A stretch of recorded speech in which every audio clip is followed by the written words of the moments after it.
estavam no prado. E eis que outras 7 vacas subiram após estas, muito feia à vista, e magras de carne. Não tenho visto outras tais, quanto à fealdade em toda a terra do Egito. E as vacas magras e feias comiam as primeiras 7 vacas gordas. E entravam em suas entranhas, mas não se conhecia que houvessem entrado em suas entranhas, porque o seu parecer era feito como no princípio. Então acordei. Depois vi em meu sonho, e eis que do mesmo pé subiam 7 espigas cheias e boas. E eis que 7 espigas secas, miúdas e queimadas no vento oriental, brotavam após elas. E as 7 espigas miúdas devoraram as 7 espigas boas. E eu disse os maus magos, mas ninguém houve que me interpretasse. Então disse José a Faraó: o sonho de Faraó é um só. O que Deus há de fazer notificou a Faraó. As 7 vacas formosas são 7 anos, e 7 espigas formosas também são 7 anos, e o sonho é um só.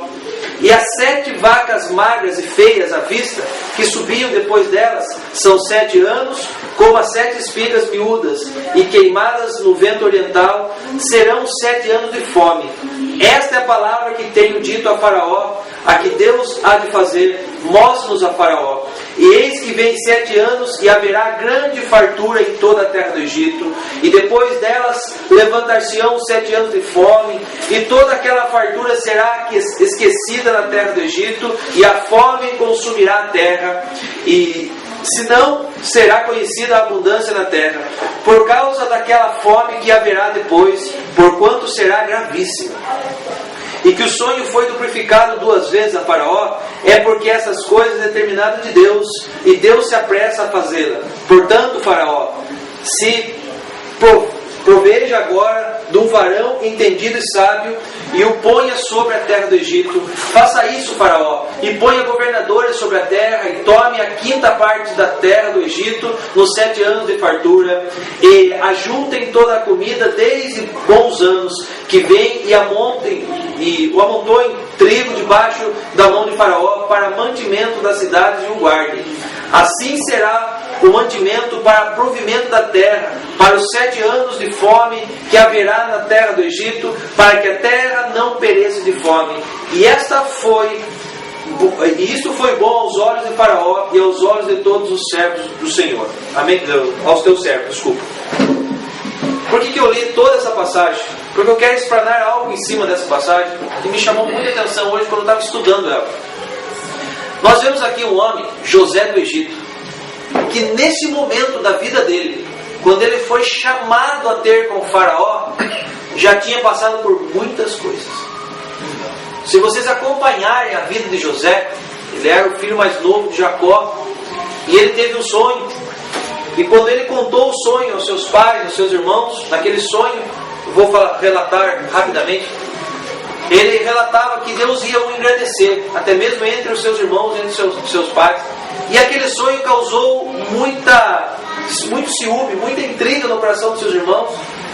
E os seus irmãos planejaram, intentaram contra a vida dele, prenderam José, jogaram José numa cisterna, num poço. Após isso, José foi tirado dali pelos irmãos que ficaram com pena dele, entre aspas, de morrer naquela cisterna, e entregaram José para ser escravo. José foi para o Egito como escravo, foi comprado por Potifar, começou a ter uma vida boa naquele lugar. De repente a mulher daquele homem que tinha comprado se engraçou com ele. Por ele ser um homem de Deus, temente a Deus, não se corrompeu diante daquela situação, porque ele poderia muito bem se aproveitar e ele podia crescer naquela situação, mas ele não quis corromper o princípio a qual ele acreditava, e ele foi novamente injustiçado, jogado ao calabouço, e ali ficou. E ali aconteceu de alguns prisioneiros terem alguns sonhos, ele conseguiu interpretar os sonhos. Aqueles prisioneiros saíram dali, aquela notícia chegou a Faraó, e nesse instante da vida dele, aqueles homens contaram que naquela prisão existia um homem que interpretava sonhos. e Faraó chamou José à sua presença. Por que eu quero dizer isso? Aquele menino tinha sonhos e tinha uma visão. E uma grande visão. Deus marcou aquele moço, aquele menino com uma visão. E ele sabia onde Deus ia colocar ele. Ele tinha noção, ele tinha consciência do que Deus tinha para a vida dele. Por isso que quando aquele menino foi jogado no poço, hoje eu posso indagar, ele olhou para Deus e falou assim: Deus, não foi isso que o Senhor me prometeu. E logo Deus tirou ele do poço. Quando ele foi jogado na mão dos seus senhores para o tornar escravo, né, dos homens que escravizavam os homens na época, eu tenho certeza que no seu coração ele falou: Senhor, não foi isso que o Senhor me mostrou em sonho. O Senhor não falou que eu seria escravo. Quando ele foi julgado novamente à prisão, ou melhor, antes disso, quando ele foi injustiçado na casa de Potifar, mesmo depois de ter feito aquilo que Deus manda fazer, ele já havia a princípio no seu coração, ele sabia que não poderia levar a vida dele de qualquer jeito, ele era servo de Deus, ele podia adulterar com aquela mulher. Vamos ser sinceros agora, um homem que já tinha passado por tudo que ele passou, alguns já tinham negado a Deus. Ele falou assim: imagina, quanto mais eu chego a Deus, mais eu apanho. Eu não vou me sujeitar mais a isso. Quer saber uma coisa? Eu vou me deitar com a mulher desse homem e vou levar na boa. Ele me quer bem, Potifar queria bem ele. Ninguém precisa descobrir esse assunto. Mas ele falou assim: não, eu creio no Deus que me deu uma promessa e me mostrou uma visão. E ele permaneceu firme. Aquela mulher, ela se enfureceu contra ele, caluniou ele, dizendo que ele tinha tentado abusar dela. Aquele homem, sem fazer nada, sem ver nada, foi lançado de novo à prisão. E eu tenho certeza que quando ele chegou novamente à prisão, ele falou: Deus, o Senhor não falou que era aqui o meu lugar. O Senhor falou que eu ia ser honrado, e aqui não é lugar de honra. E ele continuou orando e clamando a Deus, sem sequer questionar o que Deus tinha para ele. E hoje eu quero começar essa pregação em cima desse tópico: visão, planejamento e administração. Quando Deus entregou aquele sonho, aquela visão para a vida de José, naquele momento na vida dele, ele ainda era menino. Ainda não tinha toda a maturidade para planejar e nem administrar o que Deus estava para fazer com ele. Até então, se ele fosse um pouquinho mais sábio, ele não tinha aberto sua boca e falado fora da hora. Você sabia que muitas vezes Deus entrega coisas para a nossa vida que não devemos comentar antes que Deus nos permita comentar? Tem situações, tem bênçãos que é melhor guardar em segredo, até o momento oportuno. Porque ele ficou feliz com o que Deus entregou. Quem não ficaria feliz numa revelação, num sonho desse? Qualquer um de nós. Mas os irmãos não ficaram nem um pouquinho felizes, porque na cabeça dos irmãos, José ia ser sobre eles. E que negócio é esse? A lei da época, que era o maior, o mais velho, né, que dominava sobre a casa, um menino mais novo está falando que vai dominar? Que maluquice é essa? Esse sonho não vem de Deus. Esse sonho não provém de Deus. Esse rapaz está endemoniado. Quanto desse tipo de comentário eu já ouvi? De algumas vezes pessoas usadas por Deus com visões loucas, mas foi Deus quem deu. E quando muitas vezes explanamos os nossos sonhos, passamos os nossos sonhos para outras pessoas, com a intenção de nos alegrarmos com elas, as pessoas logo falam assim: que é isso? Isso vem de um espírito de engano. Isso não é de Deus, não. Deus não trabalha desse jeito. E nós percebemos que no longo da história, Deus tem os seus meios de confundir a sabedoria dos sábios, para que o homem não retenha para si a glória e ele seja glorificado. Algumas vezes Deus faz coisas loucas mesmo. E aquele menino recebeu realmente uma grande visão, mas ao compartilhar com seus irmãos, na verdade aquilo causou uma certa cólera, uma certa ira. E ele começou a ser ensinado por Deus, amadurecido por Deus. Alguns aqui nesse lugar já têm um tempo de caminhada, outros estão começando agora. Mas fala a verdade, na nossa vida, alguns projetos só acontecem com o tempo. Porque quando recebemos, algumas vezes somos muito meninos e precisamos ser amadurecidos ao longo do tempo. falamos precipitadamente, muitas vezes compartilhamos com pessoas que não é momento de compartilhar, e algumas vezes começamos a não planejar a visão de Deus.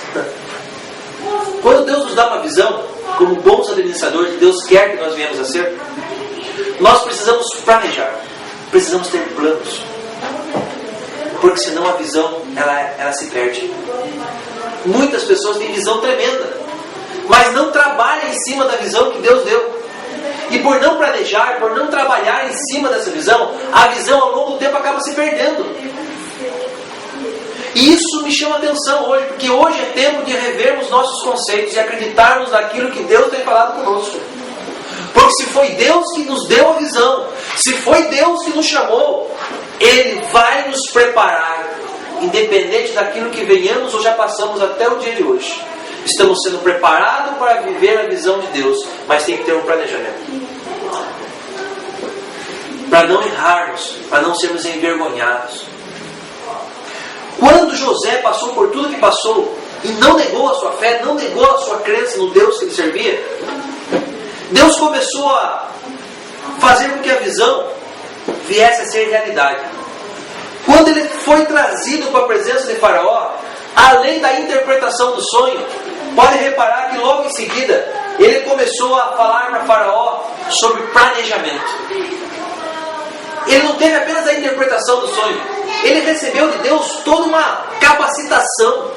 Ele falou: Senhor, eu já interpretei e eu vou te dizer o que o Senhor tem que fazer.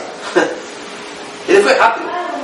Ele logo lá no versículo 3 ele falou assim: portanto, Faraó, se proveja agora tu varão entendido e sábio e o ponha sobre a terra do Egito. E aí foi falando, levante governadores.